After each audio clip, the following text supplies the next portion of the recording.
Esperen. Y vamos a ver, en principio, las características que tienen estos compuestos. Estos compuestos están considerados como derivados orgánicos del amoníaco. Y ustedes tienen presente aquí la formulita del amoníaco. Es un átomo de nitrógeno unido por uniones covalentes simples a 3 hidrógenos. Y un detalle que no es menor y que van a ver la influencia que tiene, el nitrógeno en esta estructura queda con un par de electrones sin compartir, ¿sí?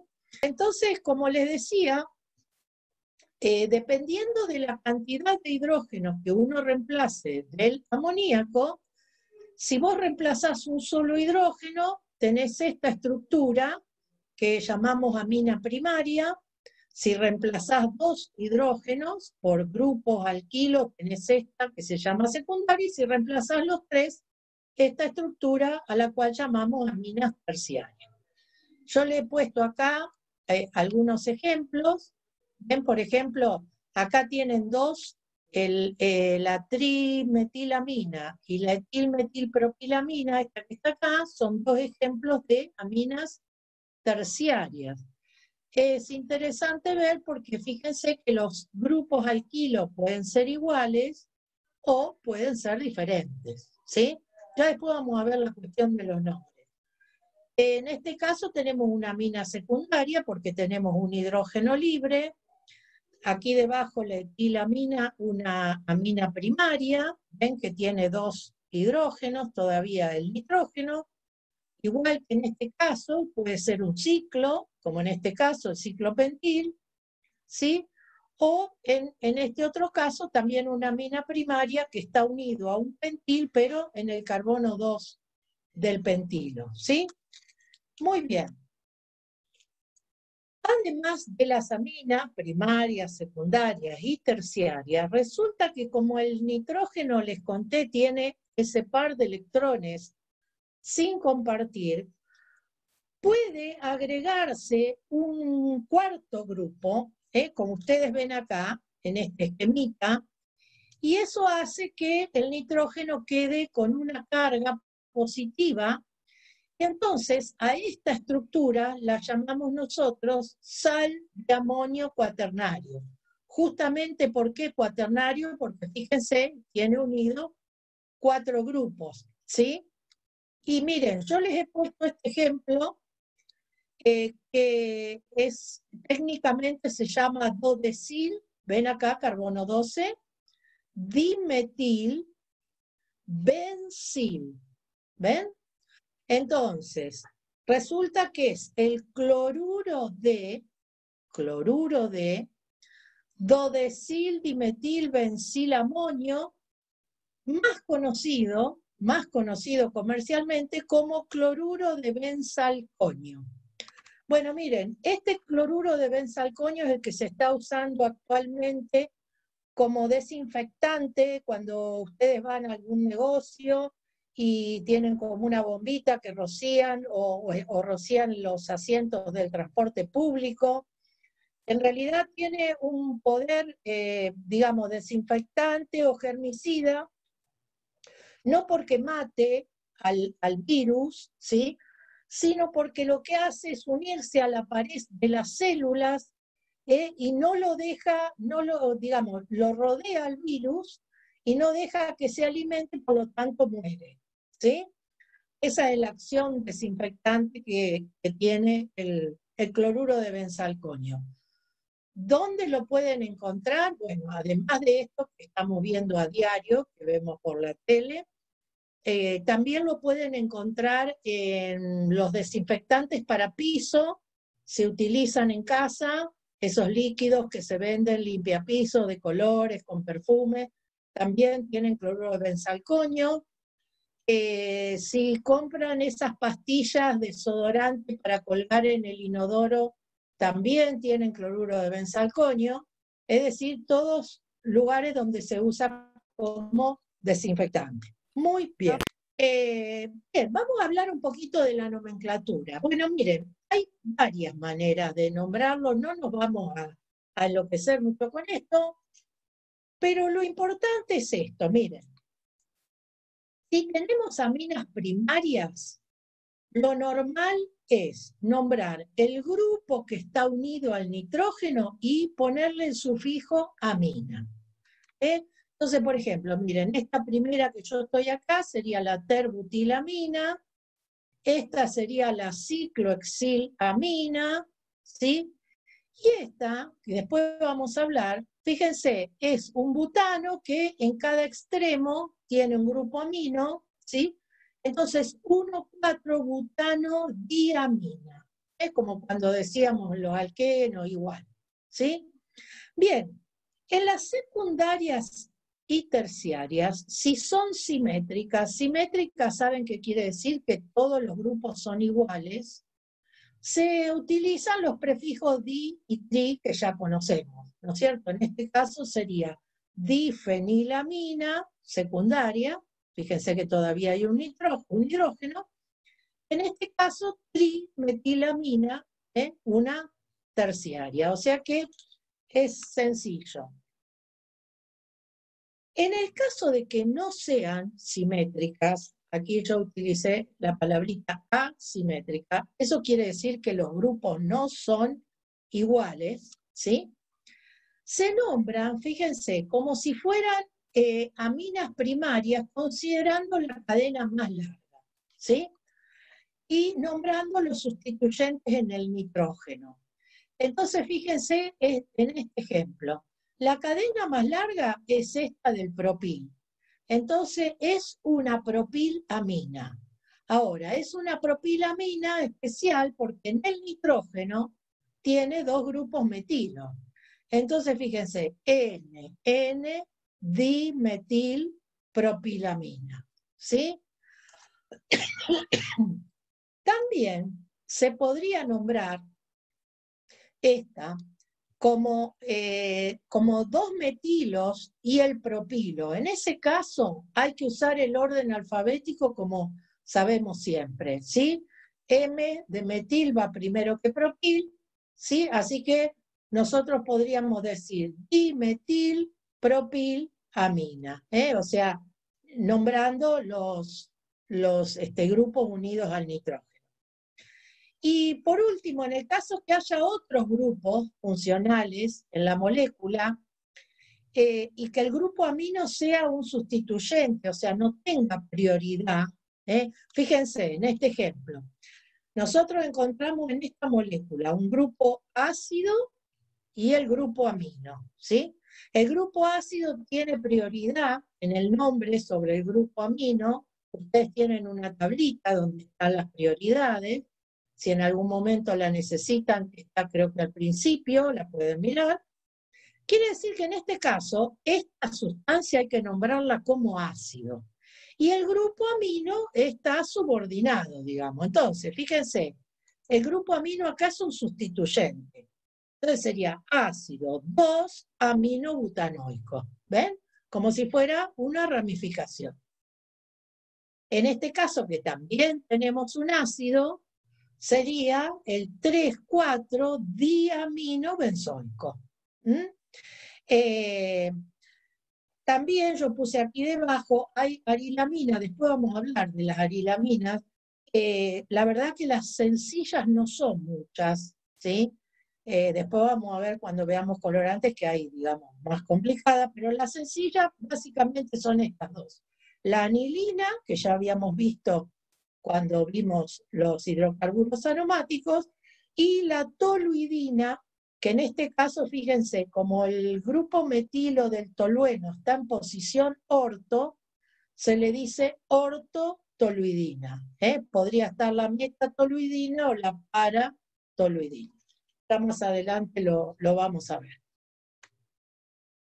Bueno, y vamos a hablar un poquito de la estructura, porque es muy importante para saber cómo reaccionan las aminas.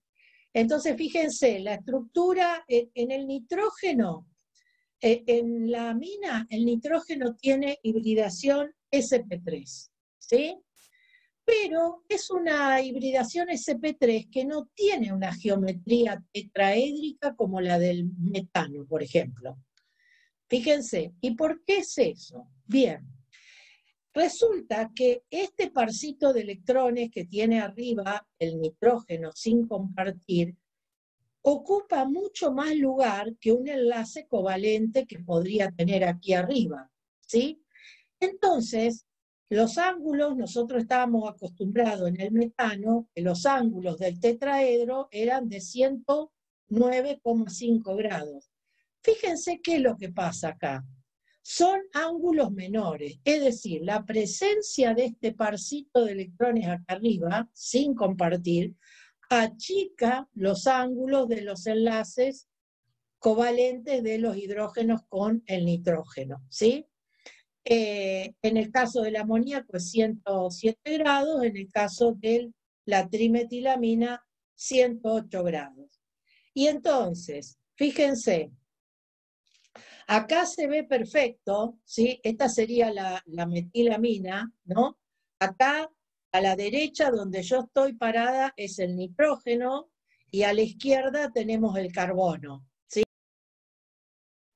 Sigma. Sigma, claro, es un enlace sigma, ¿sí? Correcto, fíjense, es este que está acá, ¿no es cierto? Y fíjense, sería un enlace sigma sp3-sp3. ¿Ven? Muy bien, lo mismo que los enlaces sigma del carbono hacia todos sus hidrógenos y del nitrógeno hacia todos sus hidrógenos, ¿no es cierto? Que en este caso son solamente dos. Y aquí tienen, donde yo les estoy indicando, el parcito de electrones, el volumen en el espacio que ocupa ese par de electrones. Fíjense, inclusive se ve aquí también, que ese par de electrones está muy expuesto. ¿Ven? Entonces eso va a tener mucha influencia en la química de las aminas, que ya vamos a ir viendo. Bien, y entonces aprovechamos, y ya que hemos visto la estructura, vamos a deducir un poquito las propiedades físicas. Bueno, yo he puesto acá, son altamente polares, por lo tanto hay un elevado punto de ebullición. Yo creo que ya a esta altura esto lo entendemos, pero yo quisiera que miraran esta figurita. No sé si ustedes han puesto en alguna otra materia cómo se indica el momento dipolar en el caso de las uniones covalentes entre átomos. Ustedes saben que nosotros podemos tener moléculas que tengan, digamos, que sean polares, ¿sí? Pero cuyo momento dipolar total sea cero, ¿sí? Que no es este el caso. Fíjense, yo tengo la polaridad del hidrógeno hacia el nitrógeno, ¿ven? En este caso del metilo y del etilo. Si yo hago la resultante de esos tres vectores, ven que se indica con un vector, si yo hago la resultante, fíjense que me da así, como está acá, un momento dipolar hacia arriba, ¿sí? Por lo tanto, esta molécula es fuertemente polar, ¿sí? Aproveché a analizar un poquito esto porque no sé si lo habíamos visto en otra estructura, lo cual significa que alrededor del par de electrones la molécula va a tener una fuerte densidad de carga negativa y en el resto una fuerte densidad de carga positiva. Eso la hace muy polar y fíjense qué es lo que sucede. Miren acá, como justamente son altamente polares, existen como moléculas asociadas. ¿A qué les hace acordar esto? ¿A qué otros compuestos que vimos que existen así como líquidos asociados, parecidos al agua? Los alcoholes sería, ¿no? ¿Se acuerdan? Entonces, fíjense, si yo tengo una molécula de una amina secundaria o primaria, con una alta densidad de carga negativa en la zona de su par de electrones, y se encuentra con otra molécula que tiene un hidrógeno, por eso aclaré secundaria o primaria, se da justamente esta unión puente-hidrógeno. Y ya todos nosotros sabemos que si hay unión puente-hidrógeno, los puntos de ebullición se elevan muchísimo, ¿no es cierto? Muy bien. Por otro lado, si tienen 5 carbonos o menos, son solubles en agua. Bueno, miremos esta estructura de la derecha. Aquí yo he dibujado una amina terciaria, ¿sí? Y una molécula de agua que, como todos sabemos, tiene 2 pares de electrones disponibles, el oxígeno, de manera que este angulito más se cierra todavía. Pero bueno, la realidad es que también se genera esta unión puente-hidrógeno que le permite a los primeros términos, ¿sí?, ser solubles en agua. ¿Por qué les parece a ustedes que cuando los R son muy voluminosos o muy grandes, la solubilidad en agua se va perdiendo? Bueno, también se va perdiendo el efecto polarizador, ¿no es cierto?, de este parcito de electrones, ¿no?, cuando los grupos son más voluminosos. Por lo tanto, por eso dice, con 5 carbonos o menos son solubles en agua. Las primarias y secundarias forman unión puente-hidrógeno en estado líquido, justamente lo que vemos acá. Obviamente que las terciarias entre sí no pueden, si ustedes miran esta figurita, las terciarias entre sí no pueden dar unión puente-hidrógeno si se encuentran 2, pero sí ellas con el agua. ¿Ven? Bien, y un detalle que quizás, digamos, ustedes habrán visto en la vida cotidiana, las que tienen bajo peso molecular, dice por acá, tienen un olor característico, creo que conocemos, el olor a pescado. En este caso, justo yo les puse una que habíamos visto hace un ratito, que se llama putrescina. Ya el nombre, digamos, nos evita cualquier comentario, pero... Y vamos a ver ahora sí, justamente la propiedad más importante que tienen las aminas. Las aminas son consideradas las bases orgánicas, y toda la química de las aminas está dominada por ese famoso par de electrones que vimos recién en la estructura. Entonces, fíjense, dice acá, debido a esto son básicas y nucleófilas. Estos 2 términos los habíamos comentado cuando vimos mecanismos. ¿Cuándo una sustancia se la considera básica? Cuando es capaz de aceptar un protón. Y justamente la amina es capaz de aceptar un protón porque tiene un par de electrones disponibles. Y entonces se transforma en este ion amonio, ¿ven? Muy bien. Y si fueran estos grupos R, sería justamente una sal de amonio cuaternario. Y el nombre nucleófilo, digamos, técnicamente era exactamente el mismo comportamiento, pero en vez de tomar un protón, que es lo que nosotros conocemos como base, se comporta como un nucleófilo justamente cuando es capaz de captar una partícula que ha quedado con carga positiva. Fíjense, acá está el ioduro de metilo.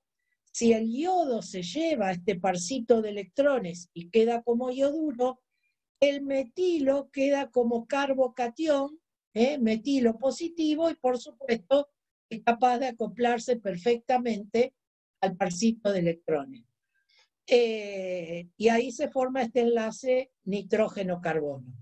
Entonces, esto nos tiene que quedar bien claro y recordarlo. La basicidad de las aminas es una de las propiedades más importantes. Para que ustedes tengan idea, yo he acá puesto algunos valores de Kb. En el caso del amoníaco es por 10 a la menos 5, ¿sí? Y en el caso de, por ejemplo, metilamina o etilamina, fíjense cómo aumenta la basicidad, ¿sí? ¿Cómo demostramos que las aminas son básicas? Bueno, un poquito ya lo habíamos demostrado acá, pero fíjense, acá está puesto con agua. La amina es capaz de captar un protón, por eso ella es una base, y queda el oxidrilo libre, ¿sí? Como ya hemos dicho varias veces en otros casos, todo R que sea capaz de dar electrones al grupo amino, ayuda a estabilizar este catión, y por lo tanto aumentará la basicidad. ¿Se entendió esto último que dije? Si R Sí, profe. es un grupo que da electrones, lo ayuda a dispersar la carga positiva a este catión y aumenta la basicidad. Entonces, uno ahora entiende por qué la metilamina y la etilamina tienen mayor basicidad, mayor KB que el amoníaco. Porque tanto el grupo metilo como el grupo etilo son dadores de electrones por efecto inductivo. Entonces mejora muchísimo la estabilidad del catión cuaternario. ¿Sí? Muy bien. Bueno, vamos a hablar un poquito de síntesis de aminas. Ya sabíamos nosotros esto. Lo vimos cuando vimos este mecanismo SN2. Si uno tiene un halogenuro de alquilo en presencia de amoníaco, obtiene una amina primaria. Si sigue la reacción, se convierte en una secundaria y, por último, puede llegar a alquilar todo el amoníaco y convertir entonces al amoníaco en una amina ternaria o terciaria. La verdad que esta no es una reacción muy buena porque es muy difícil frenar la reacción en la primera, segunda etapa, y en realidad lo que se obtiene son mezclas de las tres aminas, o sea que no es un método eficiente. Sí, digamos, es un método teórico como para recordar lo que vimos en reacción de sustitución nucleofílica. Este método también ya lo vimos en alguna oportunidad. A partir de un halogenuro de alquilo, hacemos reaccionar con cianuro de sodio, obtenemos el nitrilo, y si hacemos la reducción y la hidrólisis del nitrilo, obtenemos la amina, con una salvedad. Fíjense, tiene un carbono más, a partir de este método, porque yo le pongo el carbono del nitrilo acá. Y este último método, a partir de una amida, reduciendo una amida, tengo un ácido carboxílico, cloruro de tionilo, tengo cloruro de ácido. ¿Se acuerdan que el cloruro de ácido con amoníaco nos daba la amida, perdón? Y por supuesto, entonces también haciendo la reducción de la amida, llegamos a la amina, que en este caso tiene la misma cantidad de carbono, no un carbono más. Bien, y para tener un panorama un poquito más completo, y ya ahora dentro de unos minutos vamos a hablar de los colorantes, también existen las aril-aminas. En ese caso, los hidrógenos del amoníaco están reemplazados por un anillo bencénico. Y entonces, bueno, tenemos la más sencilla que ya conocíamos, la anilina, esta que se conoce con el nombre de benzidina, ¿sí? Y las toluidinas, que era la que yo les comenté, ortotolidina, metatolidina o paratoluidina, ¿sí? Muy bien, bastante sencillo de ver acá. ¿Qué sucede con estas arilaminas respecto de la basicidad? Bueno, obviamente también son básicas, pero fíjense, miren esta reacción de la anilina en agua. Obviamente también tiene el nitrógeno su parcito de electrones, o sea que es capaz de aceptar un protón y transformarse en este ion que se llama anilinio, ¿sí? Ahora miren lo que vale KB. ¿Se acuerdan que dijimos que el amoníaco era por 10 a la menos 5 y la metil o etilamina por 10 a la menos 4? Es muy bajita la basicidad de la anilina, ¿sí? Y entonces ustedes me dirán, bueno, ¿por qué hay tanta diferencia si también tiene el par de electrones? Bueno, resulta que la anilina no tiene tan disponible ese par de electrones. Miren lo que pasa acá. Y ustedes recuerdan cuando hacíamos la sustitución nucleofílica aromática, la anilina, que era un grupo muy activante, ¿se acuerdan que estaba en el extremo de la tablita? Nos permitía la famosa cuarta estructura, esta que yo estoy marcando acá. Acá ustedes ven 5, pero esta que está como 5 es la misma que la 1, así que no se equivoquen en esa parte. Entonces quiero decir, ¿qué es lo que pasa en esta estructura? ¿Sí? O mejor dicho, también en esta. Fíjense, ¿qué es lo que pasó? Ese par de electrones que antes estaba siempre disponible, 100% disponible, ahora no está siempre disponible, porque ese par de electrones puede venir acá, forma un doble enlace y el nitrógeno los perdió. Entonces, en el caso de la anilina, el nitrógeno no siempre tiene disponible ese parcito de electrones. Esa es la explicación por la cual la basicidad de la anilina o de las anilaminas en general es mucho, mucho más baja que las alquilaminas. De todas maneras, un poco repitiendo lo que dijimos anteriormente, si el anillo de la anilina tiene un grupo sustituyente que es dador de electrones, obviamente va a ayudar a dispersar la carga positiva del catión y entonces va a aumentar la basicidad. O sea, es un análisis similar al que habíamos hecho cuando estudiamos los ácidos carboxílicos. ¿Sí? Muy bien. Y por último, vamos a ver entonces las reacciones. Si nosotros pensamos, quiero comentarles algo, he puesto estas particulares de las aminas que no las habíamos visto nunca, pero nosotros ya sabemos, por ejemplo, las reacciones que son capaces de dar la anilina o la toluidina respecto del anillo aromático.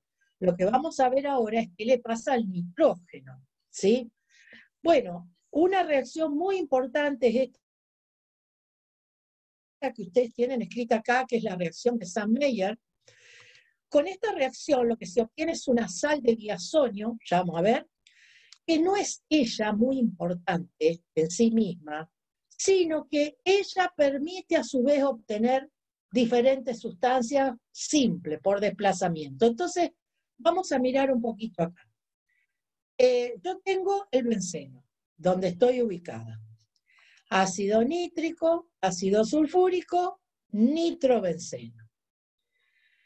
Medio básico, hierro y clorhídrico, o sea, proveen hidrógeno reductor, anilina.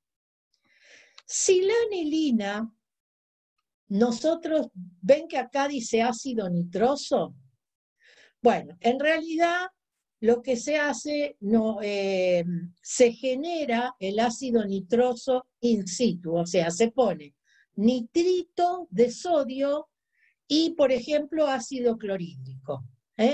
Entonces, el nitrito de sodio con el ácido clorhídrico generan el ácido nitroso y miren qué pasó acá. Dice, aromático, que sería el anillo, 2 nitrógenos y una carga positiva. Bueno, miren, es esto que tenemos acá, ¿sí? ¿Y de dónde salió este cloromeno? Bueno, justamente del ácido clorhídrico que yo les contaba de acá. Entonces, esta sustancia se llama cloruro de benceno diazonio. Este grupo que ustedes ven acá, los 2 nitrógenos unidos por un triple enlace, es el grupo diazo. Azo con Z significa nitrógeno, ¿sí? Por ahí ustedes van a leer azo compuestos, significan compuestos con nitrógeno. Entonces, estoy acá con el cloruro de benceno diazonio. Fíjense, la anilina se le acopló otro nitrógeno que vino del ácido nitroso y se obtuvo esta sal de diazonio, cloruro de benceno diazonio. Bueno, resulta que si yo pongo una sustancia Z, fíjense lo que leen ustedes aquí. leen aromático, que sería el benceno, con Z. O sea que yo, ¿qué logré? Logré sacar los dos nitrógenos del grupo azo y reemplazarlo por una X sustancia.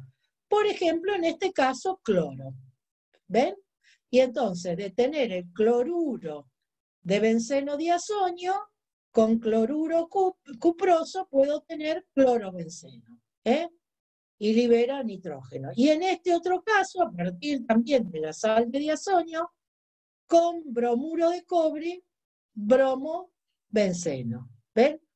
Entonces, la reacción de Sandmeyer, que nos permite obtener una sal de diazonio, que es esta, no es tan importante ella en sí misma, o sea, esta que está acá arriba, sino que ella nos permite al final obtener diversas sustancias por sustitución.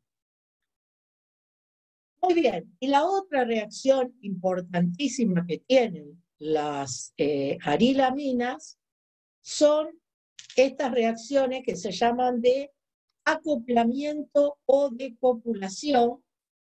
En realidad es una reacción de sustitución electrofílica aromática, ahora ustedes se van a dar cuenta. Se obtiene lo que nosotros conocemos como azo derivado. Fíjense que cada vez que digo azo, ahí están los nitrógenos, ¿no es cierto?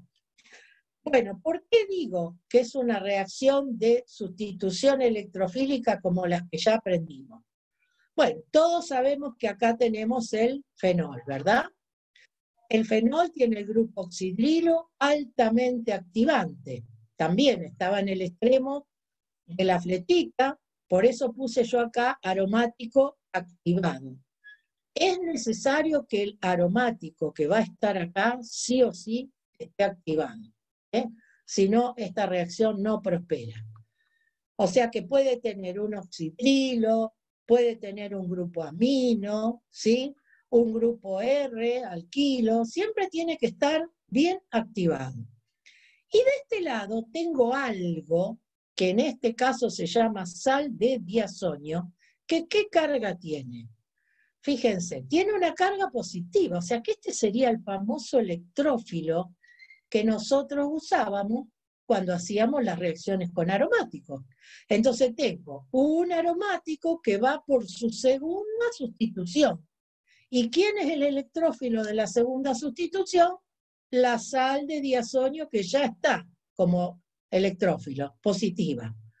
Entonces ahora yo les pregunto, ¿el grupo oxidrilo, se acuerdan a dónde orientaba? Era fuertemente activante. Por lo tanto, orientaba a orto y a para.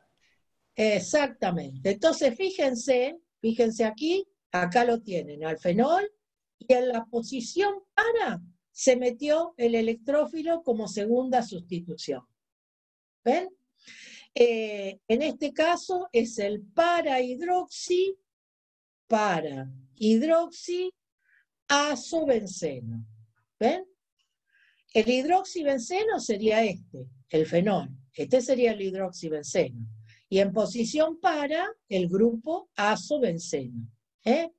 Entonces, en general se los llama azocompuestos, en general. Este es muy sencillo, se llama para hidroxiazobenceno, no es que nosotros tengamos que aprenderlo los nombres, pero es sencillo nombrarlo porque, digamos, uno tiene que tener presente cuál es el aromático y nombrarlo como un sustituyente, como una segunda sustitución. Bien, entonces yo les comenté que esa reacción de acoplamiento, de copulación que vimos recién, que sería como una segunda sustitución aromática, da como resultado a lo que se conoce como colorantes azoicos. Los colorantes azoicos no son el único tipo de colorante, hay sustancias colorantes naturales también, ¿sí? Pero dentro de los colorantes sintéticos son muy importantes, aproximadamente un 70% de los que se utilizan en la industria textil son colorantes azoicos, o sea, colorantes que se pueden sintetizar en el laboratorio.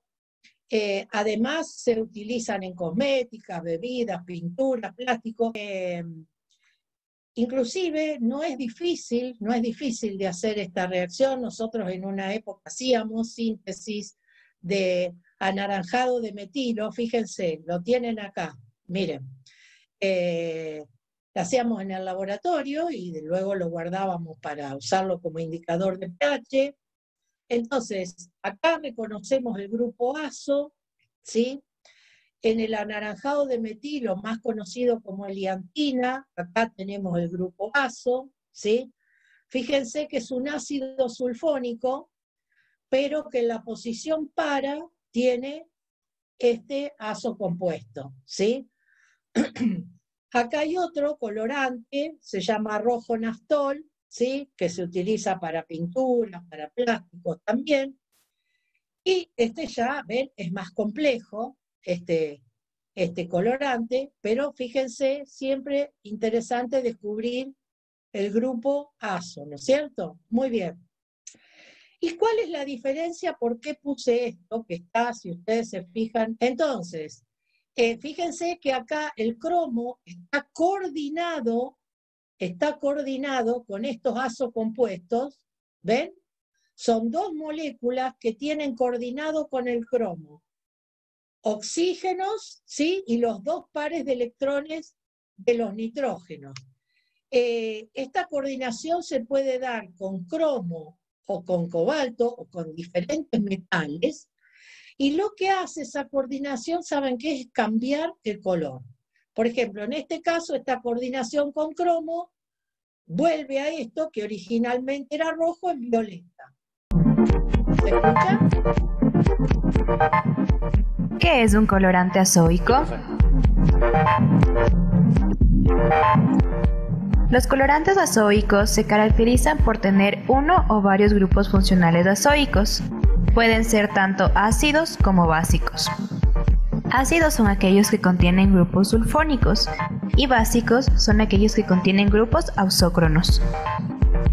Algunos ejemplos de colorantes azoicos son Dispersed Black, Dispersed Red, Direct Yellow 83, Direct Blue. El mecanismo para sintetizar un colorante azoico debe contener los siguientes pasos. Primero, generación del electrófilo. Segundo, diazotación. Y tercero, copulación. A continuación presentaremos la síntesis directa del colorante azoico Alizarin Yellow R. Para esto necesitaremos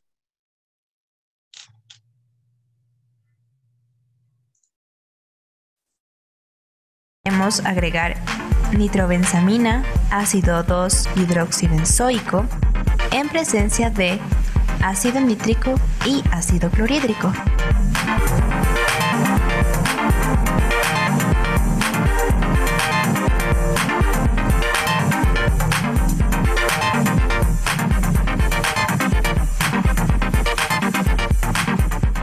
Ahora presentaremos el mecanismo de la síntesis.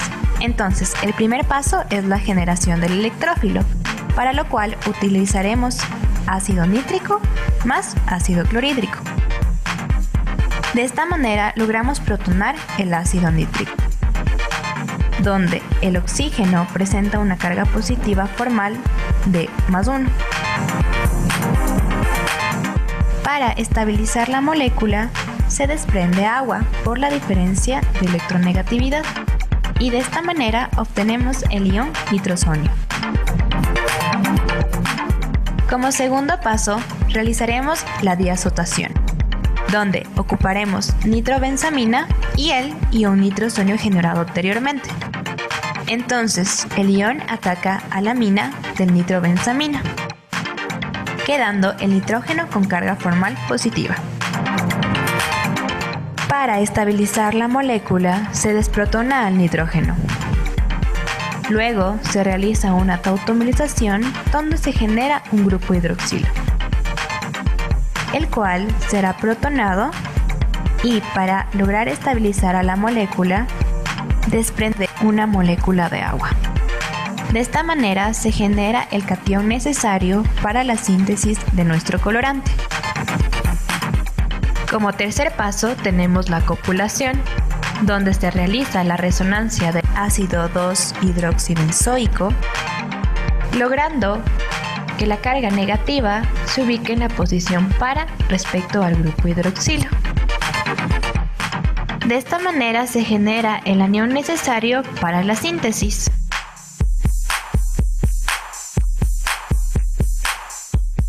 Para finalizar, uniremos el anión y el catión generados anteriormente, obteniéndose la siguiente molécula, que será estabilizada mediante la desprotonación que conlleva una resonancia. De esta manera, se logra obtener el colorante azoico Alizarin Yellow R.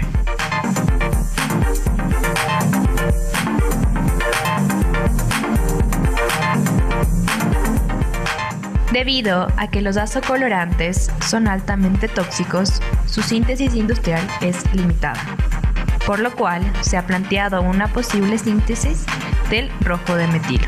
En el primer reactor de mezcla se agrega ácido antranílico y ácido clorhídrico 3 molar con agitación constante a una temperatura de 30 grados centígrados hasta que se solubilice.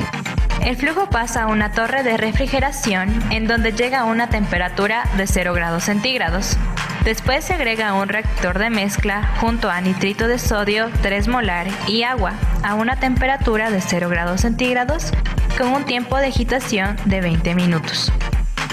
La solución se agrega a otro reactor de mezcla con NN-dimetilanilina con un tiempo de 45 minutos. Luego ingresa a otro reactor de mezcla con acetato de sodio 3 molar a una temperatura de 22 grados centígrados durante 60 minutos. El flujo pasa a otro reactor de mezcla con hidróxido de sodio durante un tiempo de 45 minutos para precipitar el sólido.